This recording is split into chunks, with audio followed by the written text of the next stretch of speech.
venerdì 17 gennaio, buongiorno Sicilia da Angelo Gagliano. Ed Emanuela Corsi, buongiorno. E allora, quella di oggi è una mattinata piuttosto particolare, nel senso che c'è l'allerta rossa in Sicilia da un punto di vista meteo per una intensa ondata di maltempo che sta colpendo la nostra isola. Allerta rossa in gran parte delle province, scuole di ogni ordine e grado chiusi, i sindaci invitano alla massima prudenza, a limitare gli spostamenti.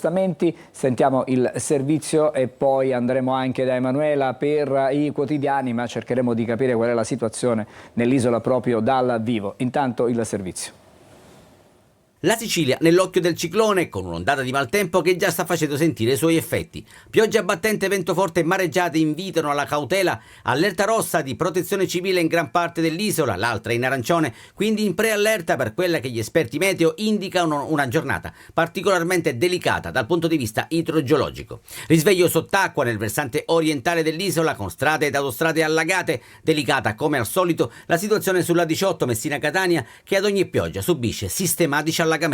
Scuole di ogni ordine e grado chiuse in tutte le province della Sicilia, con i sindaci che già da ieri pomeriggio avevano iniziato a diramare le prime ordinanze. Ci affidiamo al buon senso di tutti, ha scritto in un post il sindaco di Catania Enzo Trantino. Invito i cittadini alla prudenza e chiediamo di evitare spostamenti se non per casi di necessità. Oltre alle scuole, chiusi impianti sportivi comunali, cimiteri, siti museali, parchi e mercati rionali, fiere e pescheria, divieto di percorrere le strade comunali con mezzi a due ruote, cicli e motocicli. Per quel che riguarda l'Università di Catania, sospese le attività didattiche in presenza, comprese le sedi di Ragusa e Siracusa. Su indicazione della prefettura è stato preallertato il centro di coordinamento soccorsi per la parte di competenza del comune di Catania. L'aeroporto di Fontanarossa comunica che potrebbero verificarsi ritardi, cancellazioni o dirottamenti di voli. La SAC, che gestisce lo scalo, invita i passeggeri a contattare direttamente la compagnia aerea di riferimento. Limitazioni anche al traffico ferroviario. Chiusure programmate riguardano le linee Siracusa-Caltanissetta, Caltanissetta-Agrigento, Palermo-Dittaino e Catania-Caltagirone.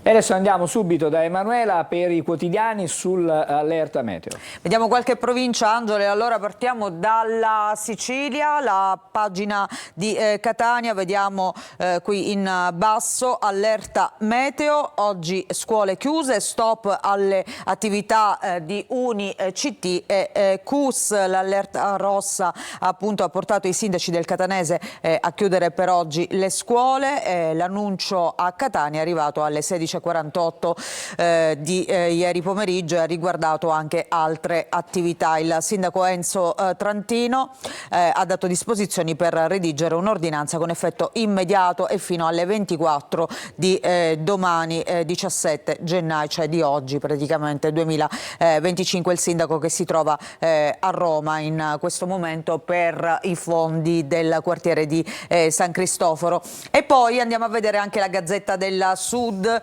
Anche qui ordinanza di chiusura di scuole e università.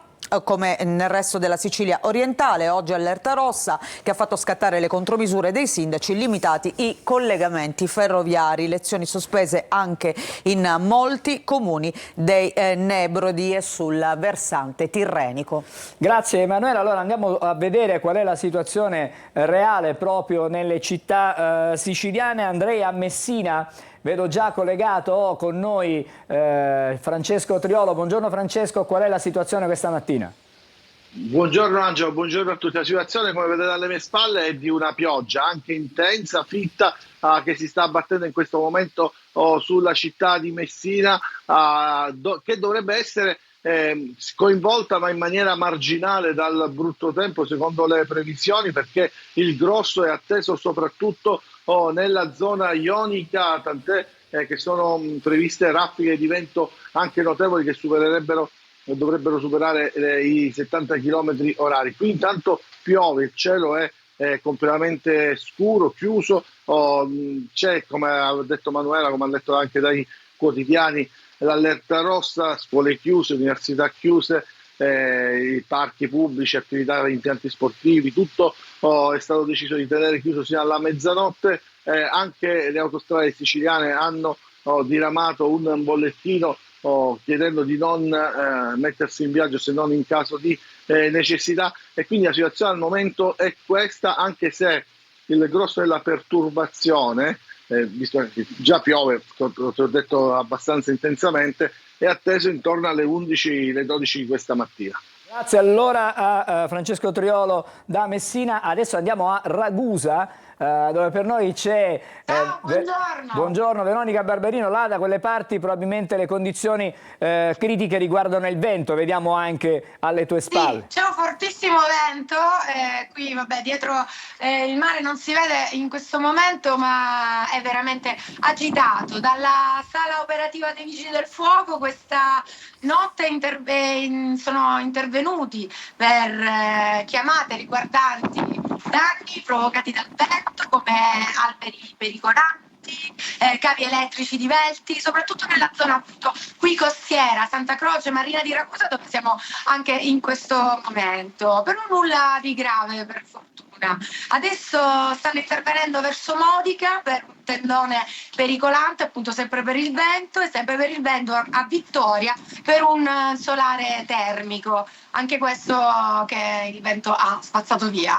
E man mano ovviamente che la giornata andrà avanti, le persone si sveglieranno, andranno a guardare un po' i conti di questa nottata ventosa, e anche durante la giornata sapremo come andrà. Comunque è nuvolo ma non piove, appunto è solo il vento che dà tanto fastidio. Grazie anche a Veronica Barberino. Non è escluso che torneremo da te anche prima della fine della nostra trasmissione. Grazie per il momento, chiudiamo qui con i collegamenti. Fra poco ne apriremo un'altra di finestra, perché cercheremo di vedere qual è la situazione anche in Sicilia occidentale e non solo. Sanità nella bufera, andiamo avanti, si dimette l'assessore Volo, il governatore Schifani si affida all'usato sicuro e nomina Daniela Faraoni. Le opposizioni, fallimento del governo. L'assessore regionale alla salute, Giovanna Volo, lascia la poltrona. Dopo un lungo silenzio stampa e dopo attacchi di tutti i tipi provenienti dalle opposizioni, ma non soltanto, intorno alle 13 di oggi la Volo ha rassegnato le proprie dimissioni nelle mani del presidente della regione Renato Schifani, che l'aveva voluta in quel posto a inizio legislatura oltre 2 anni fa. A neanche 3 ore da quelle dimissioni, Schifani nomina la sostituta. L'assessore era data in uscita dalla giunta regionale di governo da parecchi mesi, ma il mini rimpasto di cui si parlava da tempo non è mai andato in porto. In quelle indiscrezioni fra i papabili assessori c'era anche l'attuale dirigente generale della sanità, Salvatore Iacolino, che si occupa di pianificazione strategica. Proprio per questo il PD nei giorni della bufera dei disservizi della sanità chiedeva le dimissioni di entrambi, assessore e dirigente generale. E adesso il segretario Barbagallo torna ad attaccare, sostenendo che il vero assessore ombra, ovvero Iacolino, resta in carica. Contrariamente a tutte le previsioni, il presidente della regione ha comunque nominato subito un nuovo assessore. Si tratta dell'attuale manager dell'ASP 6 di Palermo, Daniela Faraoni, che dovrà ora affrontare i guai della sanità siciliana, che dispone solo della metà dei medici necessari, soprattutto nelle aree d'emergenza. L'ultimo provvedimento al quale la Volo ha dato l'assenso prima di andare via è l'assegnazione delle risorse per pagare proprio i medici di pronto soccorso. Con le dimissioni dell'assessore la maggioranza spera di spegnere le polemiche, ma non sembra andrà così, visto che gli attacchi piovono da subito anche sulla Faraoni, definita da Davide Faraone di Italia Viva come vice disastro. Il tema ora è duplice: da una parte le difficoltà della sanità siciliana, dall'altra le vicende politiche della giunta, che si intersecano necessariamente e indissolubilmente con questa sostituzione al pit stop decisa da Schifani. Molto bene, andiamo ad ora da Emanuela, una vicenda questa della sanità siciliana che continua a imperversare sui quotidiani. Adesso ci sono anche le dimissioni dell'assessore. È l'apertura di tutti i quotidiani regionali di oggi. Vediamo la Sicilia, Volo si arrende e tocca a Faraoni, sanità nella bufera, Schifani sceglie l'usato sicuro della dirigente ASP, le opposizioni, fallimento del governo. E poi vediamo a fianco anche la fotonotizia dedicata al pronto soccorso siciliano e pronto soccorso, allarme sicurezza negli ospedali. Lo scorso anno 16.000 aggressioni, adesso si pensa a corsi di difesa e panic room, la denuncia del 118, gli stessi rischi per i nostri operatori. Dicevamo, è l'apertura di tutti i quotidiani, il cambio al vertice della sanità, scrive il giornale di Sicilia, si dimette per motivi personali l'assessore Giovanna Volo, al suo posto il direttore dell'ASP di Palermo Daniela Faraoni, la mossa di Schifani dopo la bufera su Villa Sofia, gli ultimi decessi ricordiamo in ospedale e le inchieste, il pronto soccorso nel caos, lo scontro con i privati sul tariffario, enormi i problemi sul tappeto.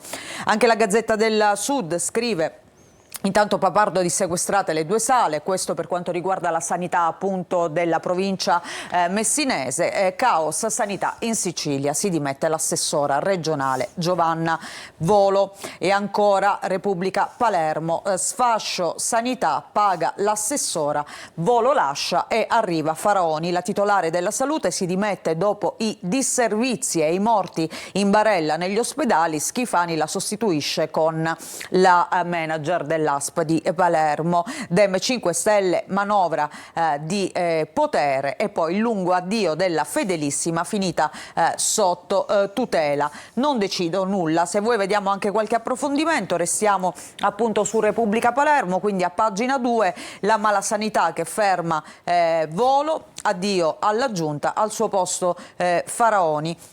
E poi leggiamo un'altra tecnica a capo di Piazza Zino. Chi è appunto Faraoni? Il figlio è un sindaco della Lega, scrive oggi Repubblica Palermo. E poi il lungo commiato invece dell'assessora sotto tutela, non decido più nulla. Questo sarebbe il retroscena per quanto riguarda l'assessore che è appunto uscente. Vediamo all'interno anche sulla Gazzetta del Sud. Nel governo regionale entra Daniela Faraoni, tensioni nella maggioranza per una svolta gestita nella logica del caminetto. E ancora andiamo a vedere la Sicilia, appunto dicevamo apertura anche qua.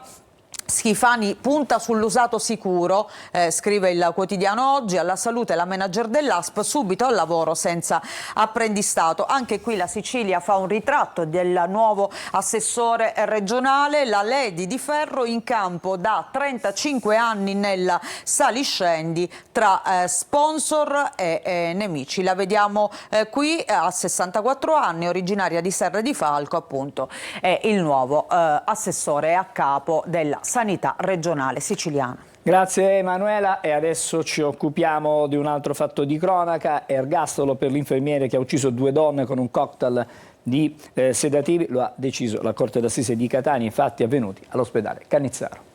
Le vittime sono una ultrasessantenne e una ottantenne che morirono il 2 dicembre del 2020 e il 16 gennaio del 2021 durante la pandemia Covid. Secondo l'accusa, a causare il loro decesso sarebbe stata la somministrazione di forti dosi di sedativi.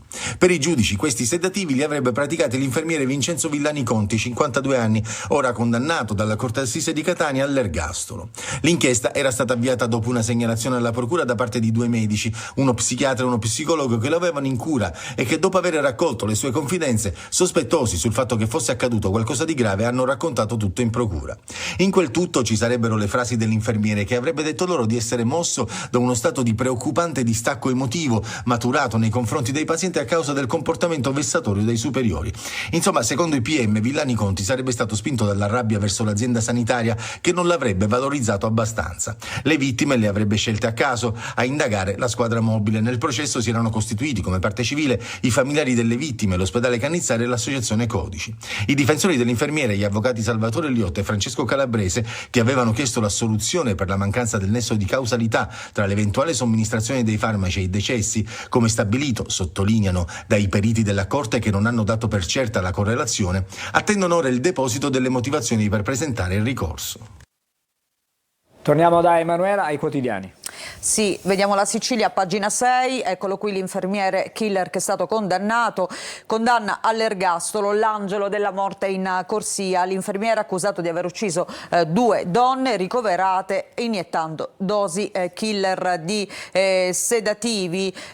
Lui avrebbe prima rubato diazepam e poi midazolam dalle scorte della farmacia dell'ospedale Cannizzaro dove lavorava e avrebbe somministrato questi farmaci a 2 donne ricoverate nell'unità di emergenza, però avrebbe somministrato una dose massiccia, appunto complice la notte. L'operatore sanitario avrebbe iniettato questo cocktail letale alle 2 donne già gravemente malate. Sarebbe accaduto 2 volte, la prima il 2 dicembre 2020, la seconda il 16 gennaio 2021. Per quest'uomo appunto è arrivata la condanna all'ergastolo. 10 indagati per la morte del piccolo Vincenzo precipitato in un pozzo artesiano, la tragedia durante un agrest estivo a Palazzo La Crede nel Siracusano.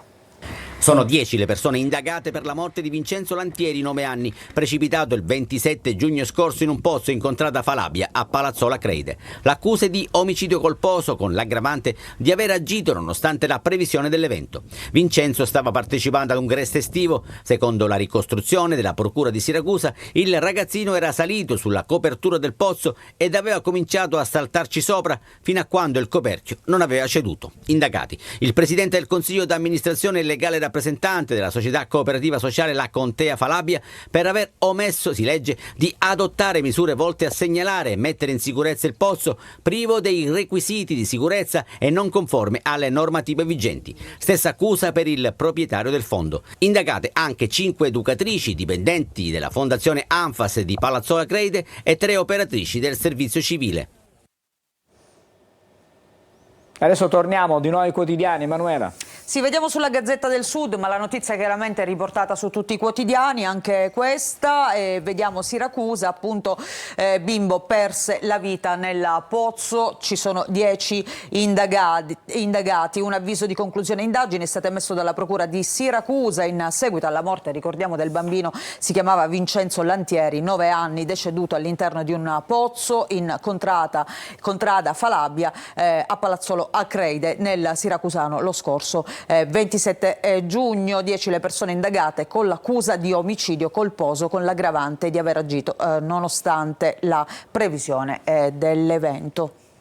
Adesso una notizia intanto: il cadavere di un uomo di 62 anni è stato trovato per strada nel quartiere Santa di Erice, nel quartiere Casa Santa, di Erice nel Trapanese. Secondo una prima ricostruzione il corpo presenterebbe alcune ferite d'arma da taglio, sono in corso delle indagini della squadra mobile di Trapani. Adesso a Messina i carabinieri hanno eseguito un'ordinanza di sequestro preventivo di beni per un valore di 500.000 euro nei confronti di un uomo di 42 anni e della moglie di 31, entrambi già detenuti. Il provvedimento è stato emesso a seguito dello sviluppo di accertamenti patrimoniali effettuati nell'ambito dell'indagine condotta proprio dall'Arma nei confronti di un clan dedito al traffico di ingenti quantitativi di cocaina, marijuana ed hashish. Ancora Emanuela con altre notizie dai quotidiani e fra poco torneremo anche a occuparci delle condizioni meteo. Sì, abbiamo visto già tutte le prime pagine, più che altro l'apertura, vediamo qualche approfondimento dai vari giornali. Allora, Repubblica Palermo, ecco l'allarme dei vescovi delle diocesi siciliane. Nel silenzio la mafia fa affari e cresce. Il presidente della CESI, Antonino Raspanti, dice dobbiamo continuare a parlare di legalità. E poi il caso, il boss con la rendita di invalidità. Ogni tanto insomma escono fuori queste notizie che riguardano boss comunque facenti parte appunto delle cosche mafiose. L'incidente sul lavoro di Bonura nell'appartamento dei Summit era stato assunto dall'amministratore giudiziario e riceveva i complici nella società. E poi a proposito di boss, ecco che spunta un'altra amante di Messina Denaro. Siamo sempre su Repubblica Palermo di oggi. Indagata un'insegnante di Mazzara. La donna aveva detto di non conoscere l'identità del mafioso, per chi indaga invece ne ha favorito la latitanza. Spunta un'altra insegnante, un'altra donna che avrebbe avuto una liaison con il boss appunto Matteo Messina Denaro durante questi lunghi anni di latitanza. Ancora andiamo a vedere da Repubblica Palermo, l'Amat che batte cassa, biglietto dell'autobus più caro di 20 centesimi. Di questo caso ne avevamo parlato anche nei giorni scorsi, perché aveva suscitato scalpore appunto il biglietto dell'autobus di Palermo che sfiora 1,60 euro. Zone blu attive, non stop. Approvato il piano industriale dell'azienda dei trasporti, a Mondello d'estate si dovranno spendere 1,50 euro invece per parcheggiare. Andiamo a vedere invece dalla Gazzetta del Sud, l'abbiamo visto in apertura, ancora l'inchiesta sulla Papardo, quindi torniamo a parlare di sanità siciliana, dissequestrate le sale operatorie. Svolta nell'inchiesta sulle morti sospette dopo gli interventi eseguiti alla cardiochirurgia dell'ospedale, il GIP ha accolto la richiesta avanzata dalla Procura dopo la sanificazione dell'intero blocco operatorio e un nuovo sopralluogo dei carabinieri dei NAS di Catania. E adesso invece si attende il responso sulle valvole cardiache. Ricordiamo, sono 11 gli indagati tra manager sanitari e medici delle strutture per quanto riguarda proprio l'inchiesta. Ad ottobre rilevati acqua contaminata, rubinetti senza filtri e strumenti non sterili. Ci fermiamo qui, Emanuela. Ci fermiamo qui, sì. Ci fermiamo qui, grazie Emanuela. Adesso apriamo il collegamento con la polizia stradale. Siamo a Catania con il sovrintendente Vito Giovanni Russo. Buongiorno, la giornata si presenta particolarmente complicata da un punto di vista meteo, la viabilità sulle principali arterie del compartimento della polizia stradale, chiaramente della Sicilia orientale. Buongiorno direttore, a lei e a tutti i telespettatori dalla sezione di Catania del compartimento polizia stradale della Sicilia orientale.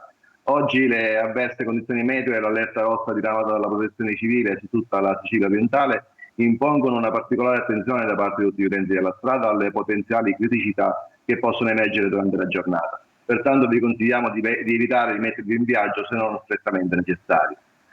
Al momento, anche grazie alla chiusura delle scuole di ogni ordine e grado, non vi sono particolari criticità, oltre ai consueti rallentamenti, quali anche conseguenza del maltempo.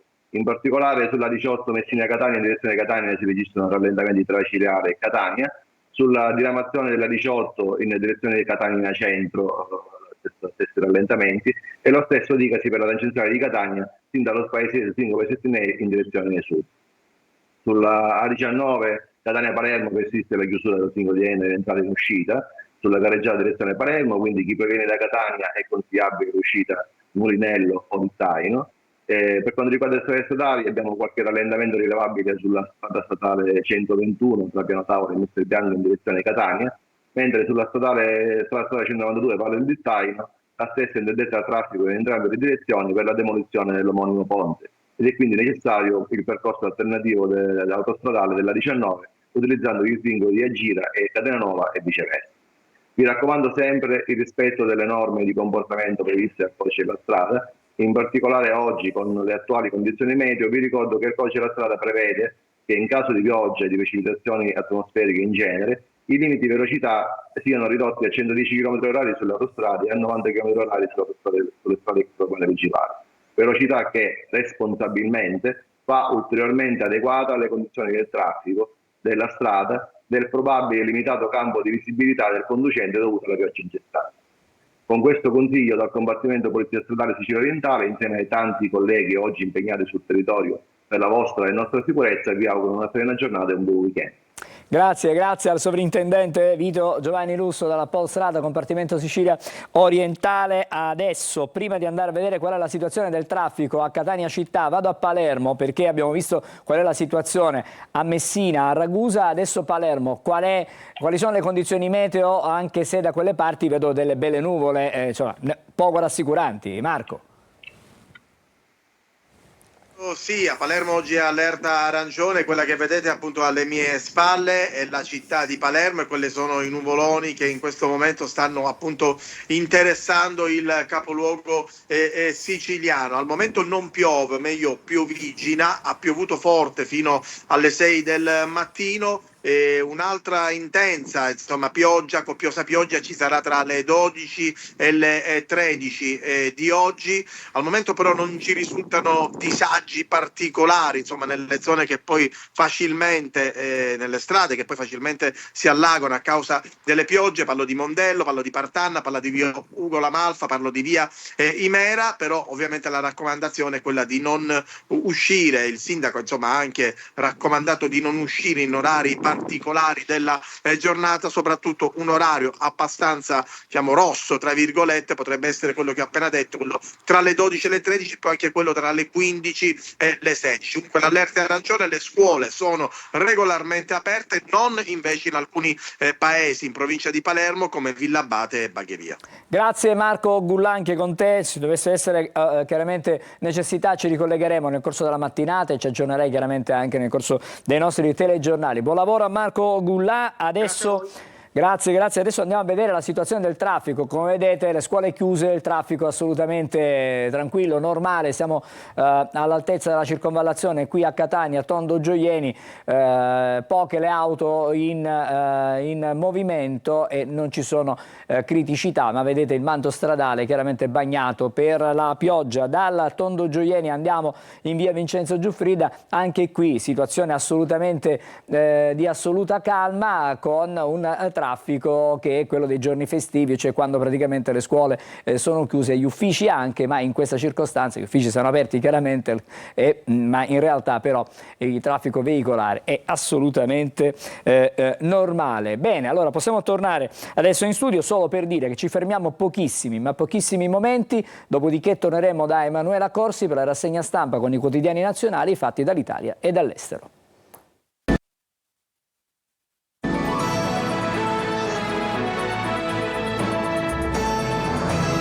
Eccoci a Buongiorno Sicilia, adesso da Emanuela Corsi con i fatti dall'Italia e dall'estero, dai quotidiani. Sì Angelo, allora partiamo dal Messaggero di oggi, come vediamo intanto l'apertura è dedicata a questa tregua in Medio Oriente, però una tregua che manda in crisi il governo Netanyahu, perché c'è una parte, una fronda diciamo più estremista, di estrema destra, che non vuole appunto la tregua con Hamas. Ben Gvir, lasciamo se non prosegue la guerra a Gaza. Queste sono state le parole del ministro. Quindi la tregua rischia di slittare a lunedì, il rilascio dei rapiti potrebbe cominciare durante l'insediamento di Trump. Altri attacchi intanto dell'IDF sulla striscia di Gaza, ci sono 83 morti. Hamas dice colpito il luogo dove c'è un ostaggio, quindi la notizia, la buona notizia che abbiamo dato nelle ultime ore, soprattutto ieri, purtroppo ancora sembra incerta. E poi parla uno dei parenti dei rapiti del 7 ottobre, appunto sul Messaggero di oggi, questa ragazza che dice mia cugina è nella lista degli ostaggi, non so se ci sarà restituita ancora viva. Crosetto invece va da Zelensky, sotto le bombe aumenteremo gli aiuti all'Ucraina, questo per quanto riguarda l'altra guerra, il ministro a Kiev appunto durante un attacco russo. E poi vediamo un altro tema che riguarda invece il nostro paese, cioè la riforma della giustizia, carriere separate, arriva il primo sì. La Camera approva la riforma, ora Senato e seconda lettura, il PM non potrà diventare giudicante. Nordio, giornata storica, così si realizza il mio sogno e quello di Berlusconi. L'iter si chiuderà in estate. E poi vediamo più poteri e risorse per Roma Capitale, si sblocca la legge, al via il percorso parlamentare per equipararla ad una regione, possibile un'intesa bipartisan. Per quanto riguarda la cronaca restiamo qui a Milano, accerchiata e abusata dopo la discoteca. Un branco, erano 10, nuova aggressione dopo gli atti di Capodanno appunto nel capoluogo lombardo. Questa ragazza è stata accerchiata e abusata fuori dalla discoteca appunto da ben 10 persone, quindi un'altra notizia che lascia sgomenti. Andiamo a vedere invece la situazione dei treni, il caos che è andato avanti per diversi giorni. La procura adesso ha aperto un fascicolo sui guasti sospetti dopo la denuncia anche di Ferrovie dello Stato che ha parlato di sabotaggi. Vediamo il Corriere della Sera. Anche qui in Israele scontro sulla tregua, nuovi raid a Gaza, ci sono oltre 80 morti e poi di spalla carriere separate, primo sì in aula, le toghe sono in rivolta, Nordio esulta, Fratelli d'Italia dice era un sogno di Berlusconi e poi insomma vediamo l'altro tema, quello che riguarda la Lega compatta su Zaia per quanto riguarda il terzo mandato, dopo il caso di un altro presidente di regione, di De Luca, che aveva addirittura fatto varare una legge regionale ad hoc proprio per il terzo mandato, che poi è stato impugnato dal governo davanti alla consulta. Adesso c'è il caso anche del Veneto con Luca Zaia, che però viene blindato dalla Lega, il Consiglio federale e la disfida sul Veneto. Comunque insomma questo terzo mandato piace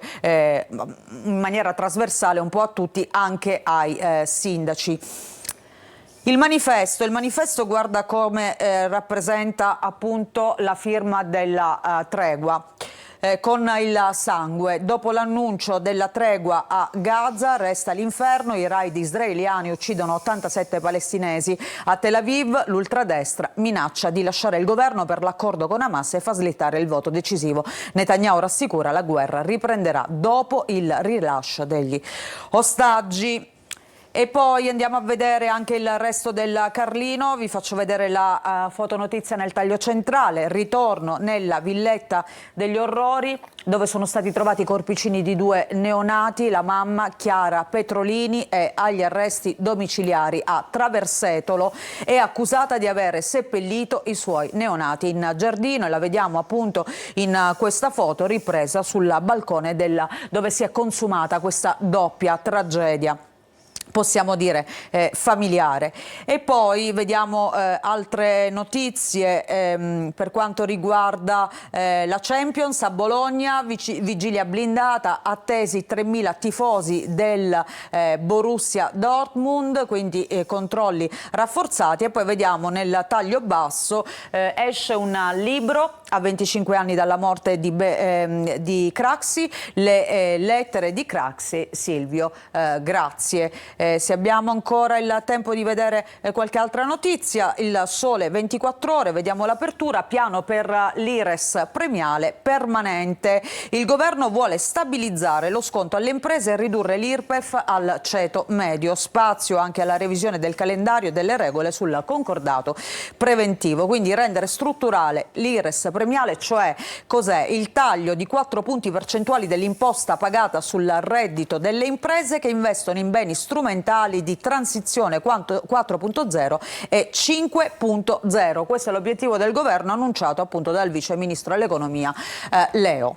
Grazie Emanuela, più avanti di nuovo saremo con te, ma intanto vediamo le previsioni meteo e poi il primo degli ospiti questa mattina con noi in collegamento avremo il vice presidente nazionale di Confcommercio per parlare di sconti, fare un primo bilancio. A fra pochissimo.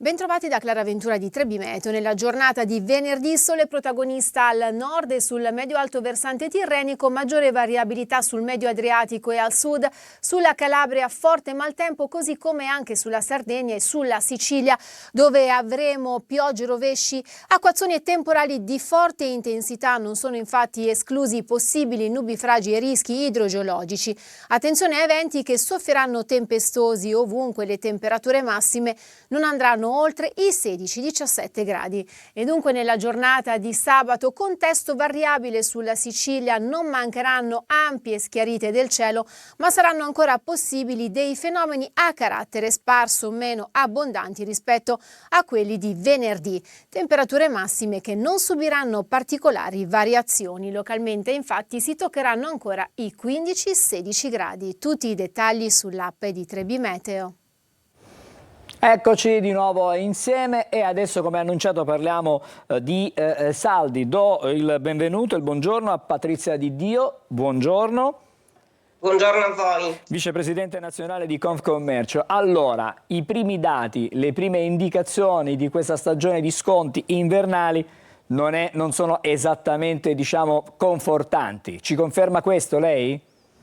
Confermo, quindi dopo un 2024 con una situazione già parecchio sofferente, con un dicembre in calo, neanche i saldi riescono a farci risollevare da una situazione che ormai si accumula, diversi segni meno che si accumulano già da alcuni anni. Quindi un settore, quello della moda, ma direi un settore, quello dei negozi di vicinato, dei piccoli negozi sotto casa, quindi indipendentemente dal settore merceologico, che sta soffrendo parecchio.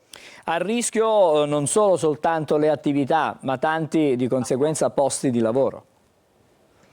Ecco, noi dalla nostra analisi, l'analisi che abbiamo ripreso da Unioncamere, quindi dai dati ufficiali, vediamo che negli ultimi 4 anni abbiamo perso la bellezza in Sicilia, quindi un dato che riguarda tutta la Sicilia, tutte le province, ben 2.271 aziende, e questo significa che abbiamo perso, quindi i dati invece degli occupati, 5.132 addetti. Ecco, questi sono dei numeri che purtroppo, quando avvengono le singole chiusure, dal momento che si tratta di piccole aziende, fanno meno rumore rispetto a quando ci occupiamo giustamente di chiusure di aziende importanti, ma di fatto questo dice la drammaticità di 2.271 aziende che non ci sono più, quindi con tutto quello che dal punto di vista economico significano, dal punto di vista delle famiglie titolari di queste aziende. Dall'altro anche il dramma dei singoli lavoratori che perdono il lavoro. Pensate, 5.132 addetti oltre a 2.271, in cui in questo numero ci sono almeno 2.271 famiglie titolari di impresa, e devo dire che questo dato, la sua drammaticità, non riguarda soltanto la perdita di risorse, la perdita di economia, ma attiene anche a qualcosa che riguarda tutti noi, ed è il bene delle città, perché i negozi sotto casa, oltre al loro valore economico, sono quelli che rendono una città esattamente una città, danno vita con le loro vetrine a quel senso accogliente, a quel decoro, a quella bellezza delle nostre stesse città. Cosa sarebbero le nostre città senza i negozi sotto casa che l'animano, la popolano, danno appunto quel senso di maggiore accoglienza? Ecco che anche da questo punto di vista ci battiamo contro quello che può rappresentare la desertificazione delle nostre città, dei nostri borghi, anche dei centri più piccoli che stanno registrando una sensibile moria di negozi. Dottoressa, la richiesta vostra è quella di un incontro urgente alla Regione e con il Presidente, con il Governatore Schifani, ma anche con l'assessore al ramo.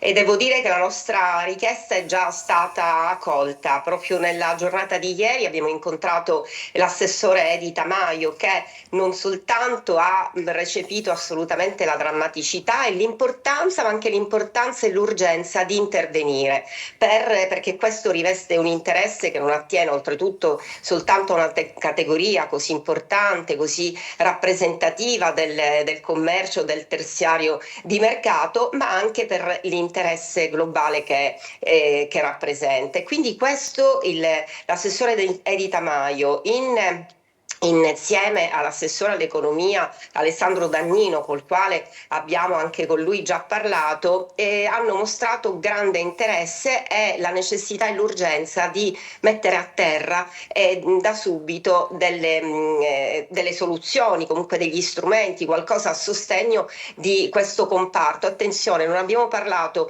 soltanto del comparto della moda. Quello della moda è quello che è ancora più significativo, perché ci sono i numeri più importanti per quanto riguarda il settore non alimentare, ma abbiamo parlato di sostegni che vadano trasversalmente a tutto il settore non alimentare, quindi dei negozi sotto casa, quindi dei piccoli negozi di vicinato, quindi parliamo insieme alla moda, alle librerie, ai negozi di articoli da regalo, ai negozi di giocattoli, insomma a tutta la filiera del commercio al dettaglio, quindi dentro le città, nei borghi, insomma in tutta la regione. Gli strumenti, le proposte che noi abbiamo, se posso ancora rubarvi qualche secondo. Come no, ecco, volevo capire quali sono concretamente, come possono diventare realtà questi aiuti. E allora, questi che abbiamo presentato e che sono al vaglio, quindi a questo punto degli assessori e del governo regionale, sono sostanzialmente 3, se riusciamo a farli atterrare, come si suol dire, perché possono essere attuati.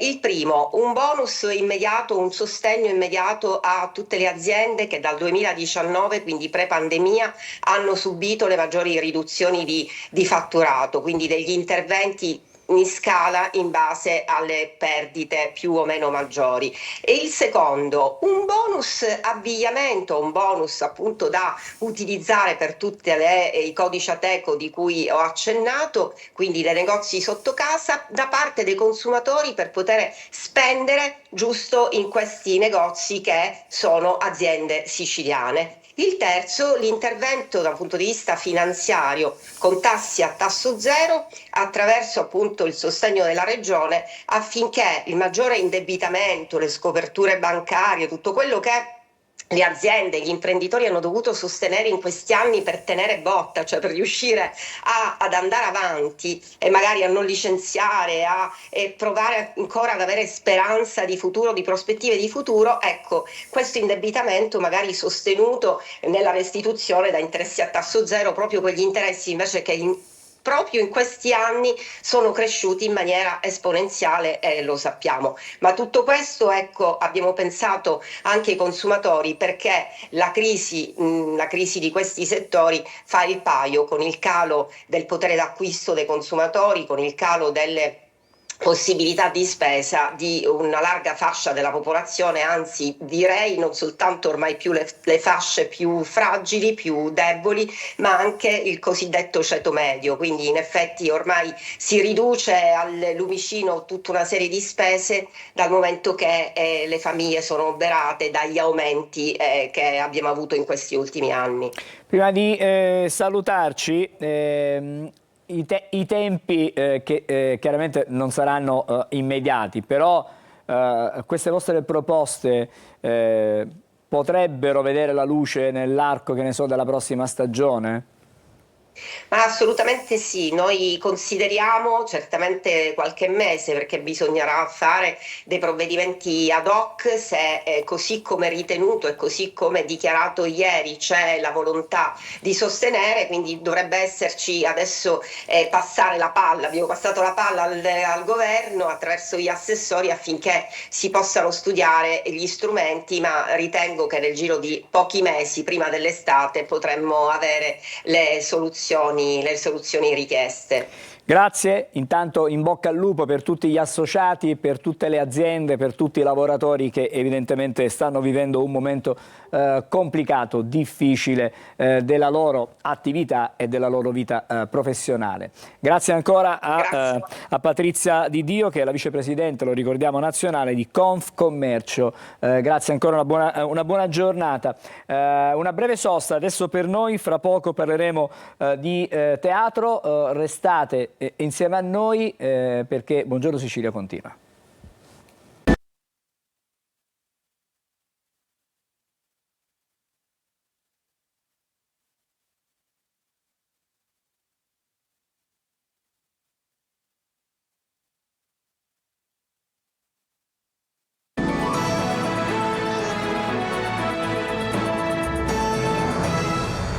Allora, eccoci di nuovo insieme a Buongiorno Sicilia, perché è il momento di voltare pagina. Abbiamo detto prima, abbiamo parlato di crisi del commercio, adesso invece parliamo di spettacolo, di teatro. Do il benvenuto ad Alice Canzonieri, attrice. Buongiorno. E poi la collega che si occupa dell'ufficio stampa. Sì. Mi ricordi il nome? Anna Mazzeo. Anna Mazzeo, perfetto. Perché, buongiorno. Abbiamo fatto una sostituzione in corso, lo possiamo dire? Sì, sì.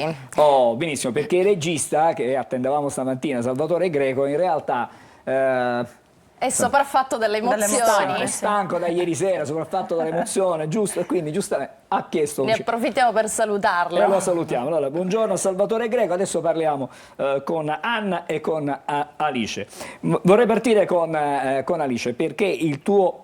Entriamo subito, diciamo, nella sostanza della vicenda. È un ruolo difficile, complicato, certamente bello, affascinante. Certo. Perché? Di che cosa stiamo parlando? Stiamo parlando di una storia, intanto è l'altro ieri, questo spettacolo, che ci riporta indietro nel tempo, arriviamo agli anni 60, quando ancora esisteva il matrimonio riparatore, no? Però per la prima volta questa giovanissima, questa ragazza Franca Viola si è ribellata a quello che era il sistema del tempo, per cui si faceva questo matrimonio riparatore anche con lo stupratore e si rimettevano le cose a posto. Tutto a posto. Lei invece ha preso una posizione forte, coraggiosa e ha fatto cambiare anche la legge. Da lì in poi sono cambiate tante cose. Esattamente. Come ti sei calata in questo ruolo? Allora, innanzitutto ovviamente non ho cercato di... Franca Viola è ancora in vita, la salutiamo, ed è un personaggio talmente recente che non potevo cercare di imitarla, cioè, di essere uguale a lei, quindi ovviamente ho cercato una linea che fosse anche... che rappresentasse comunque tutte le ragazze in generale, delle giovani ragazze, in questo caso siciliana, però che fosse comunque, che abbracciasse più persone. Interpreto anche Filippo Melodia e anche lì ho cercato di non fare la macchietta, ho cercato di lasciarmi comunque su delle linee generali. Però in questo duplice ruolo la situazione è complicata, no? Sì, sicuramente, però devo dire che nella scrittura di Salvatore Greco è stato proposto questo Filippo Melodia, che non è un Filippo Melodia che abbiamo immaginato abbia riflettuto su quello che ha fatto e su quelle che sono le origini del suo comportamento, quindi quello che è la sua cultura, la sua non cultura, e quindi è un uomo che un po' prova a mettersi a nudo nella sua goffaggine. Sì, anche nei confronti appunto di quello che ha fatto a Franca Viola. Ci torneremo su questo tema, sì, su questo argomento. Lo spettacolo all'Auditorium dei Salesiani in via Ciferi a Catania. Si è cominciato nella giornata di ieri, giovedì 16, si andrà avanti anche oggi e poi anche sabato con 2 repliche. Oggi è sospeso causa allerta meteo. Quindi oggi lo ricordiamo, non c'è, quindi oggi scusiamo, ma si però recupera oppure no? No, purtroppo non possiamo recuperarlo.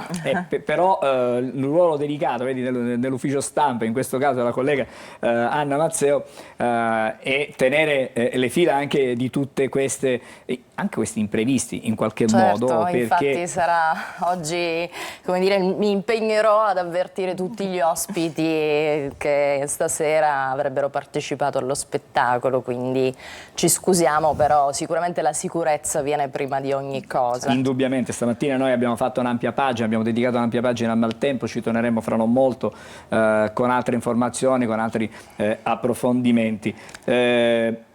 Torno da te di nuovo, Anna, perché la comunicazione, anche quando si fa uno spettacolo di questo genere, con questi contenuti, è importante. Esattamente, infatti l'ho scritto nel foglietto di sala.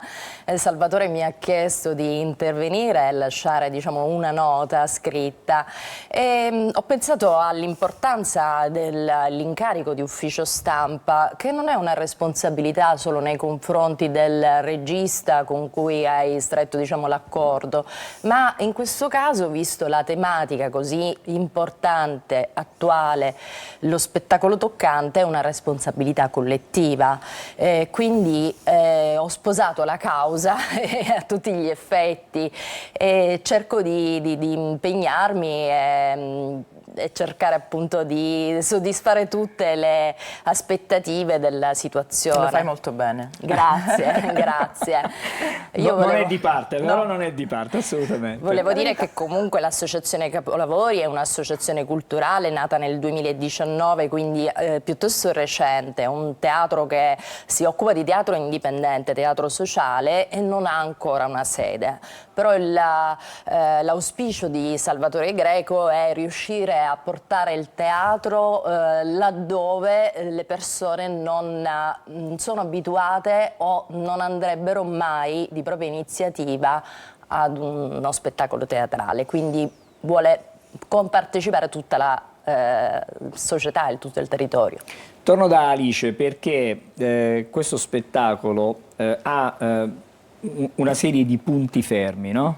Ci sono alcuni punti di vista, perché tu hai detto prima che c'è questa donna e questo uomo che sono entrambi parti in causa, c'è poi in qualche modo anche l'opinione, no? Il sentito dire, quello che si dice in giro, il vocio delle persone. E tu ti trovi diciamo in tutta questa situazione che oggi potrebbe essere normale, diciamo ormai siamo molto distanti dagli anni 60, però al tempo chiaramente la gente del paese mormorava in un certo modo, no? Certo, assolutamente. In realtà io credo che ci sia anche un parallelismo con quello che oggi banalmente i social, dove i commenti sono leggibili e mentre magari adesso si ha forse un po' più di ritegno nel dare delle piccole voci così di paese, eccetera, una volta magari si faceva in modo più incisivo, adesso comunque si scrive sui commenti e quindi è tutto pubblico. Questa ragazzina ha dovuto lottare non soltanto contro il patriarcato, contro uomini d'onore, ma anche proprio contro un paese che stranamente si è schierato praticamente contro la famiglia Viola, perché hanno isolato la famiglia, hanno isolato il padre non poteva più andare al lavoro, le amiche di Franca non potevano più frequentarla perché ormai era stata svergognata, cioè è una cosa che oggi però il ruolo risulta della incredibile. famiglia che è stata accanto ripropone quanto è importante la famiglia, cioè Esatto. se in quel caso lei non avesse avuto il sostegno, il supporto della famiglia sarebbe stata da sola, quindi ritorniamo al concetto che la famiglia, diciamo, sta al centro di tutto, perché dove andiamo noi quando ci dobbiamo rifugiare? Il primo momento quando ci dobbiamo rifugiare è la famiglia, quindi questo è un ruolo fondamentale. E infatti sottolineiamo l'importanza non soltanto della libertà di essere donna, ma anche dell'importanza di essere uomo, ma uomo con la U maiuscola, come fu il padre di Franca, che decise di sostenere la figlia nella sua creazione di una libertà, di una vita libera, sfidando ovviamente la malavita e subendo anche lui in prima persona tutto quello che venne fatto contro la famiglia Viola.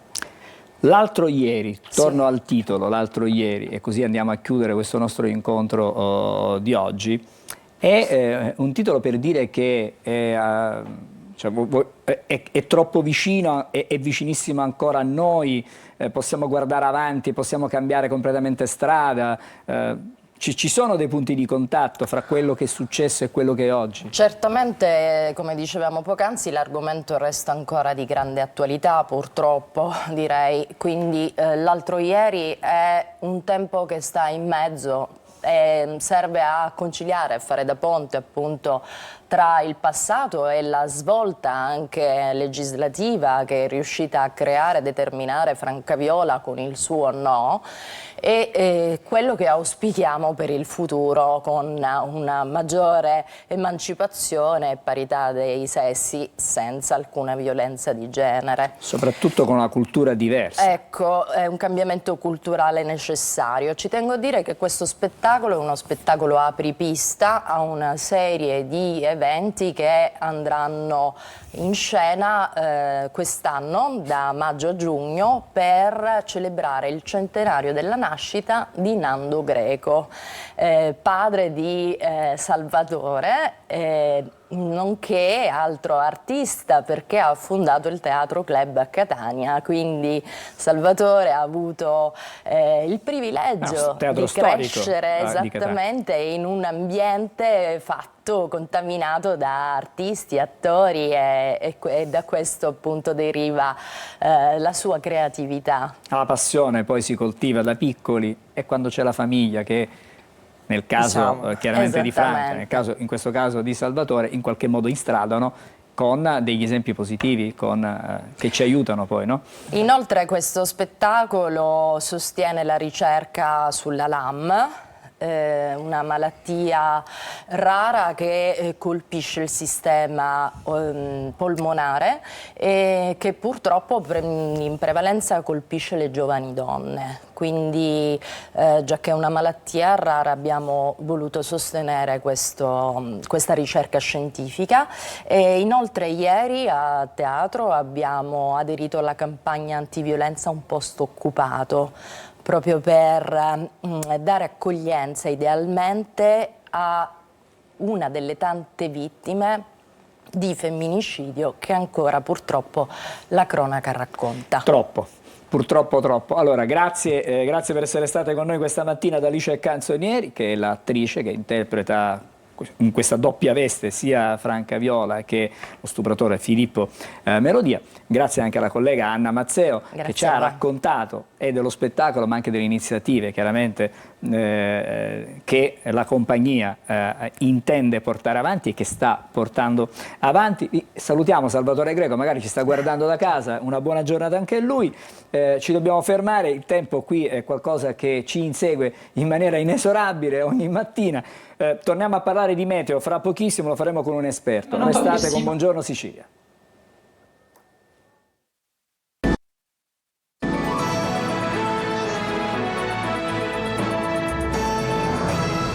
Rieccoci di nuovo insieme, come annunciato adesso parliamo di meteo, di condizioni avverse. C'è una allerta della protezione civile che dice che per la giornata di oggi bisogna fare grande attenzione soprattutto in un'area particolare della nostra regione. Allora per essere più precisi ci rivolgiamo ad un esperto, con noi c'è Daniele Ingemi, buongiorno. Buongiorno. Meteorologo. Cosa ci dobbiamo aspettare? Che cosa significa questa allerta rossa? Perché già stiamo vedendo, diciamo, alcuni effetti, c'è una pioggia insistente nella notte, abbiamo sentito già i nostri corrispondenti e fra poco ci torneremo, andremo a Messina, di nuovo a Ragusa e a Palermo. Cos'è che provoca questa forte ondata di maltempo? Allora, sì, nelle prossime ore la formazione di un ciclone mediterraneo tra la Tunisia e la Sicilia causerà una intensificazione di questa ondata di maltempo che già dalla notte sta interessando gran parte del territorio siciliano. Si tratta, come possiamo vedere dall'animazione, di una circolazione depressionaria che sale dall'Africa, però rimarrà bloccata sui mari attorno alla Sicilia per diverse ore, e questo provocherà dei fenomeni oltre a piogge intense, al rischio dei temporali, perché ci saranno dei temporali anche molto intensi che in questo momento si trovano a ridosso del canale di Sicilia e che nelle prossime ore saliranno verso le coste meridionali dell'isola e interesseranno soprattutto il settore orientale, dando luogo anche a locali nubifragi. Bisognerà fare attenzione nelle prossime ore al vento, che sarà molto forte. Parliamo di venti di scirocco e di levante che soffieranno con intensità di burrasca forte, raffiche anche di tempesta sui settori più esposti, soprattutto lungo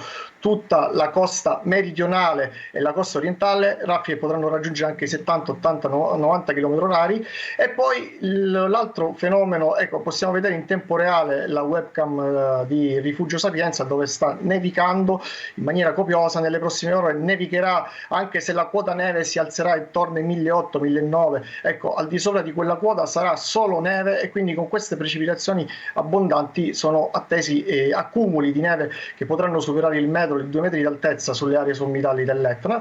E oltre a questo bisognerà fare attenzione a un altro fenomeno che sarà molto pericoloso nel corso della serata e della notte successiva, ossia alle mareggiate, perché il vento forte che soffierà nelle prossime ore si estenderà su una fascia di mare aperto di circa 700 km, una estensione veramente molto molto ampia. Quindi questo favorirà la formazione di un moto ondoso imponente. Parliamo di onde che raggiungeranno altezze anche di 5-6 metri, che poi andranno pian piano, come vediamo anche dalla webcam in diretta di Lampedusa. Il mare inizia ad agitarsi, queste sono onde lunghe che precedono l'arrivo di questa burrasca. Ecco, queste onde poi andranno a flagellare tutto il litorale ionico della Sicilia, da Capopassero fino al litorale sud della zona di Messina, causando notevoli criticità sia per il discorso dell'erosione. Il mare probabilmente raggiungerà le strade di molti comuni, di molti lungomari, e quindi bisognerà fare attenzione a questa tipologia di fenomeni. Le chiedo scusa soltanto, possiamo prevedere che tipo di quantificare più che altro la pioggia che è attesa, perché i numeri che vedo sono veramente straordinari, sì. 150-200 mm, sì, che è la pioggia che cade in quanto tempo, diciamo così? Generalmente è la pioggia che cade in pochi mesi, tutta racchiusa nel giro di 24-48 ore. Va detto che già abbiamo avuto le prime precipitazioni importanti tra il versante orientale dell'Etna e i Monti Peloritani. Già sono caduti quasi circa 100 mm di pioggia nelle ultime 48 ore, e nelle prossime ore se ne prevedono altrettanto 100-200 sui versanti soprattutto esposti allo scirocco, quindi i versanti orientali dei rilievi della Sicilia orientale, quindi gli Eblei, l'Etna e la fascia orientale dei Monti Peloridani. Tutto Quindi questo, le chiedo scusa, espone il territorio che è già abbastanza fragile a rischi concreti e seri.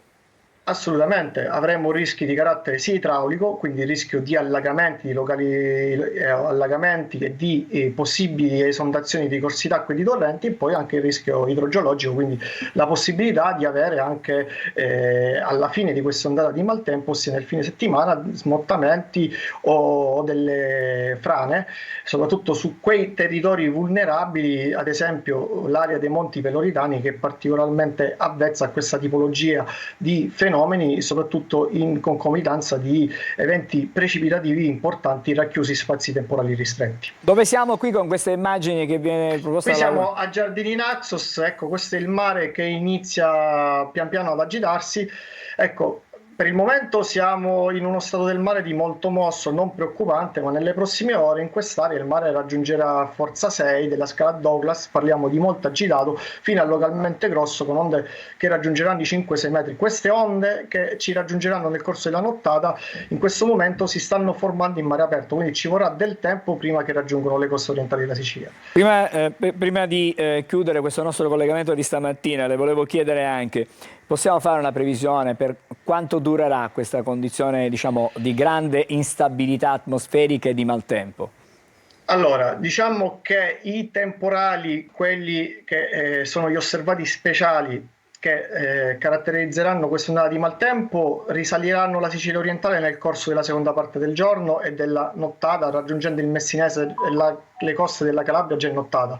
Già da domani il tempo andrà gradualmente a migliorare, però attenzione, nei bassistrati avremo ancora una ventilazione dei quadranti meridionali, quindi che porterà ulteriore aria umida.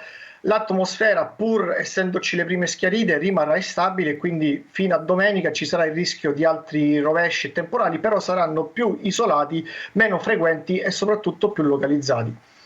Grazie per queste indicazioni preziose a Daniele Ingemi, che ci mostra anche, ecco, un'altra webcam. Dove ci porta? Questa è Taormina. Questa è Taormina dall'alto, quindi non riuscivo. Sì. Ecco, perfetto. E quindi diciamo che abbiamo visto Lampedusa, abbiamo visto Giardini, abbiamo visto l'Etna, abbiamo visto Taormina. Grazie davvero per questo suo contributo di questa mattina, una buona giornata, buon lavoro, perché immagino nelle prossime ore ci sarà tanto da lavorare per gli esperti meteo. Vorrei andare adesso a ricollegare i colleghi con cui abbiamo aperto la trasmissione questa mattina. Vedo già situazione piuttosto ventosa a Ragusa, parto proprio da Ragusa, parto da Veronica Barbarino, dove il vento comincia a farsi sentire e anche credo le temperature saranno particolarmente basse. Allora, a Ragusa le raffiche di vento non cessano, il mare è ancora più mosso, non so se si vede, ma le onde sono aumentate. Ricordiamo che anche qui nel Ragusano le scuole sono tutte chiuse, che la protezione civile ha raccomandato di effettuare spostamenti solo se necessari. Niente, nel corso della mattinata speriamo non arrivino notizie gravi, ma si resti un po' su quello che abbiamo detto fino a stamattina, questi interventi ovviamente che hanno portato magari alberi, cavi elettrici, ma non hanno poi creato nulla di grave. Grazie a Veronica Barbarino da Ragusa. Torno adesso a Messina, Francesco Triolo, che sarà di fatto, visto che a Messina, l'ultima ad avvertire con ogni probabilità gli effetti di questa, diciamo, risalita di questo diciamo, ciclone mediterraneo. Francesco. Sì, infatti, come ha detto Daniele Ingemi poco fa, Messina sarà l'ultimo territorio della risalita. In questo momento qui non sta piovendo rispetto alla pioggia incessante che c'è stata per tutta la prima mattinata. Il cielo, comunque lo vedete alle mie spalle, è piuttosto nero, non c'è neanche tanto vento. Una cosa strana a Messina, dove solitamente si intrecciano e si incrociano le correnti che arrivano dal Tirreno e dallo Ionio. Come ha detto Daniele Ingemi, il grosso è atteso nel pomeriggio e soprattutto nella serata di oggi. In questo momento stiamo monitorando sia il vento nella zona ionica, che potrebbe essere quello a dare maggiori difficoltà e creare più disagi, che il mare. L'allerta meteo comunque è scattata, allerta rossa in tutta la provincia, sono state chiuse le scuole, l'università, le scuole sia nella zona ionica che nel capoluogo che nella zona tirrenica, questo per precauzione quando naturalmente c'è una allerta rossa. Per il momento è tutto. Grazie anche a Francesco Triolo. Vorrei andare anche a Palermo da Marco Gullà per verificare, adesso ci siamo spostati, siamo in un'altra location rispetto a prima. Qual è la situazione, Marco, a Palermo, dove comunque non ci dovrebbe essere una grossissima criticità, l'allerta è arancione e non rossa? Sì, assolutamente sì, Angelo, ci siamo spostati, siamo in una zona periferica del capoluogo siciliano. Al momento sta piovigginando, però come dicevo anche nel primo collegamento, per chi ovviamente non fosse stato in ascolto lo ribadiamo, la pioggia copiosa arriverà tra le 12 e le 13 e poi in una fascia oraria che svaria tra le 15 e le 17. Ovviamente qui nel capoluogo l'allerta è arancione, non rossa come nella fascia orientale, nella fascia ovviamente ionica. Le scuole sono aperte a Palermo, mentre in alcuni paesi come Bagheria e Villabate invece sono state chiuse da un'ordinanza dei rispettivi sindaci nella giornata di ieri. Un altro problema che è legato comunque anche al maltempo è che con la pioggia che c'è stata in questi giorni, anche stamattina, si sono riaperte molte buche nelle strade appunto della città. Un problema questo atavico, ancestrale da parte appunto per quanto riguarda appunto la città di Palermo. Poi magari ve li mostreremo anche nel corso del TG, una città ovviamente che soprattutto in alcune zone tra Viale Regione Siciliana ma anche via Oreto e vicino all'università di Palermo ci sono ovviamente delle buche abbastanza vistose e anche pericolose. Al momento è tutto. Grazie Marco Gullà, come sempre ovviamente anche tu ci racconterai e monitorerai qual è la situazione meteo per la giornata di oggi a Palermo. I colleghi lo faranno chiaramente nelle altre città. Le pillole di Almanacco adesso, prima ovviamente di andare a scrutare le stelle. A fra pochissimo. Oggi 17 gennaio è la giornata internazionale della pizza italiana.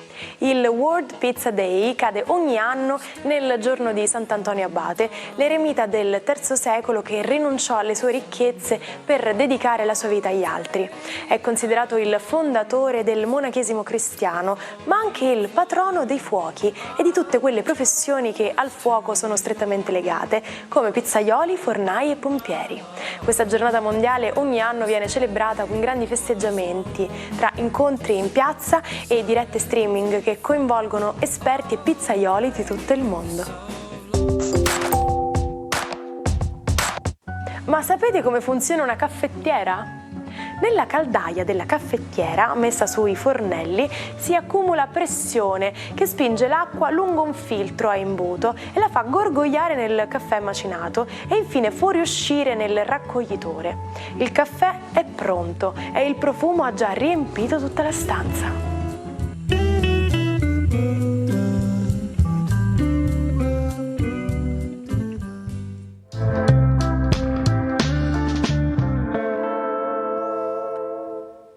E adesso, come ogni mattina, andiamo da Marco Amato. Buongiorno Marco, con le tue stelle. Angelo, buongiorno.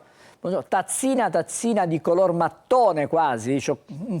È un bordeaux ed è di design.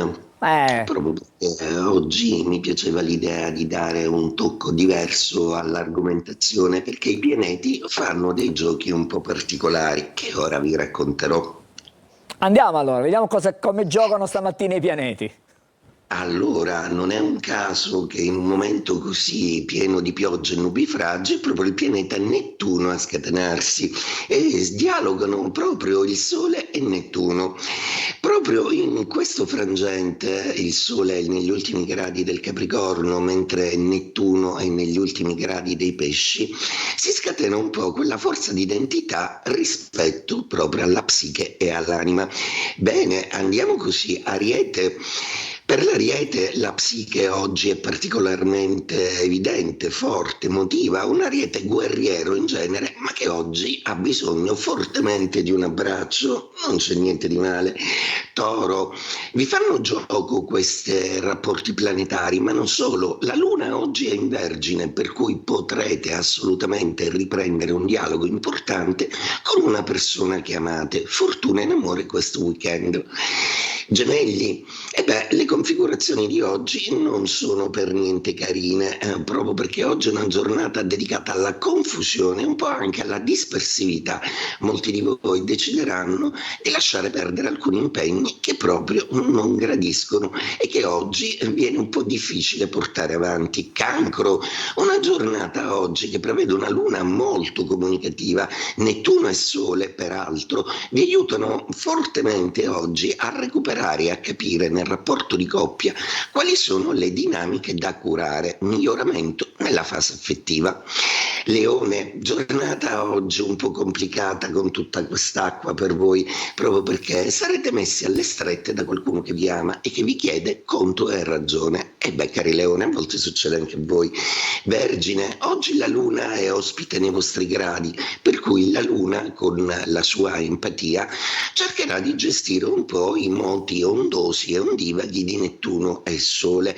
Oggi dichiarare il proprio sentimento per qualcuno potrebbe essere il leitmotiv della giornata.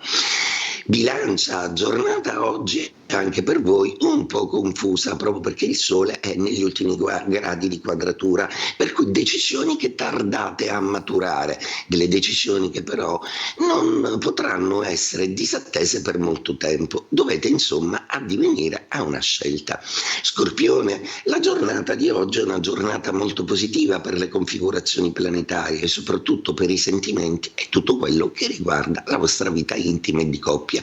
Un weekend passato nell'anonimato di una relazione abbastanza discreta e discosta dal pubblico.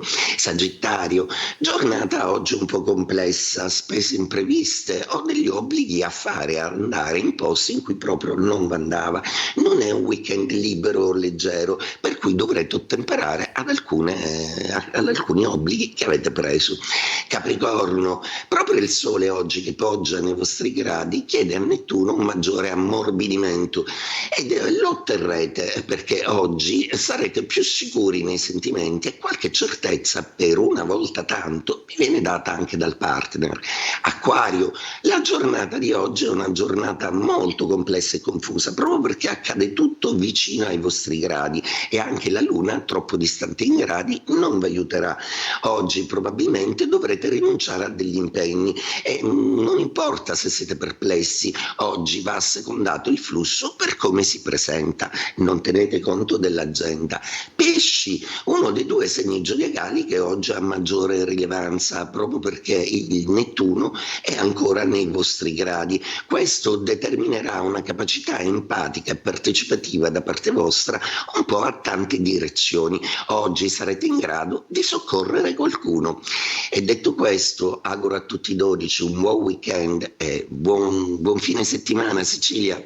Grazie a Marco Amato, riprenditi con la voce che è un po' giù, malanni di stagione e allora lunedì ci ritroveremo, speriamo, in grande forma. Grazie a Marco Amato, anche a te felice weekend. Adesso vediamo quali sono gli appuntamenti più significativi di questo fine settimana nella nostra Sicilia.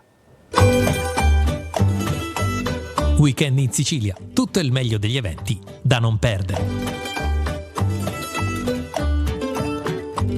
Questo fine settimana il Teatro Al Massimo di Palermo ospita Forte e Chiara, il One Woman Show della talentuosa Chiara Francini. Prosegue anche questo fine settimana di gennaio la rassegna dedicata alle bambine e ai bambini. Tutte le storie portano al museo, che quest'anno giunge alla sua 6ª edizione con un programma sempre più ricco di eventi e laboratori. A Palermo. Uno spettacolo dal tema urgente e necessario, tratto da un fatto di cronaca accaduto ad Alcamo con protagonista Franca Viola, la prima donna che negli anni 60 del secolo scorso rinunciò all'istituto del matrimonio riparatore e fece arrestare il suo stupratore Filippo Melodia. All'Auditorium dei Salesiani di via Cifali 5 a Catania giovedì 16, venerdì 17 e sabato 18 gennaio va in scena L'altro ieri, liberamente tratto dalla storia di Franca Viola con la regia di Salvatore Greco e l'interpretazione di Alice Canzonieri. Alla scoperta di Morricone, lo spettacolo dell'Ensemble Symphony Orchestra è in programma al Teatro Metropolitan di Catania il 17 gennaio e al Teatro Golden di Palermo il 18 gennaio. Appuntamento con il teatro e la riflessione il 19 gennaio alle 18:30 al nuovo teatro Scaletta di Scaletta Zanclea. In scena La Grande Menzogna, spettacolo di Claudio Fava interpretato da David Coco, che racconta i fatti e le contraddizioni e i misteri che ruotano attorno al depistaggio sulla strage di Via D'Amelio e alla morte del giudice Paolo Borsellino. Mostra fotografica sul Belice fino al 17 gennaio al NOZ, spazio dei cantieri culturali alla Zisa di Palermo, nell'ambito degli eventi per i 25 anni dell'Istituto Nazionale di Geofisica e Vulcanologia. Domenica 19 gennaio alle 18:30 va in scena Caracas, uno spettacolo stralunato e divertente, una prova tecnica di teatro canzone, in un'atmosfera intima al Teatro Rosso di San Secondo di Caltanissette. Eccoci insieme di nuovo con Buongiorno Sicilia. Emanuela, chiudiamo con che cosa questa mattina? Chiudiamo con il cinema che deve dare l'addio ad un grande regista, David Lynch, che si è spento a 78 anni. Leggiamo dalla stampa un visionario che con Twin Peaks, ricorderete, insomma Twin Peaks. Una delle prime serie TV, no? Ma sì, che ha sconvolto veramente il mondo, anche un po' per la trama molto intrigante. Io ero ragazzina, bambina, però lo ricordo bene. Ha cambiato anche la televisione, quindi appunto Twin Peaks fu la prima serie televisiva che grazie a David Lynch ha cambiato anche il modo di fare queste serie, ma lui ha fatto tantissimi film. Ricordiamo The Elephant Man, per esempio, nel 1980, la storia di un uomo deforme nella Londra di fine 800, e poi Dune, l'originale, che fu un flop alla box office ma poi diventò un film cult, e poi ancora Blue Velvet. Lei è Isabella Rossellini, che vediamo in questa foto, in una piccola città inquietante e perversa. Sono tutti film degli anni 80, ma ne ha fatti veramente tantissimi. E poi ti faccio vedere anche per quanto riguarda la radio, gli ascolti DJ è la prima radio italiana nel 2024. Il ritorno, diciamo, in ritorno. Qualche modo. Sì. Grazie allora a Emanuela Corsi. Buongiorno Sicilia torna lunedì, come sempre puntuali alle 8 del mattino. Ci fermiamo e ci salutiamo con la musica, un omaggio a Luigi Tenco e anche a Dalida, però nella interpretazione di Giusy Ferreri. Ciao amore.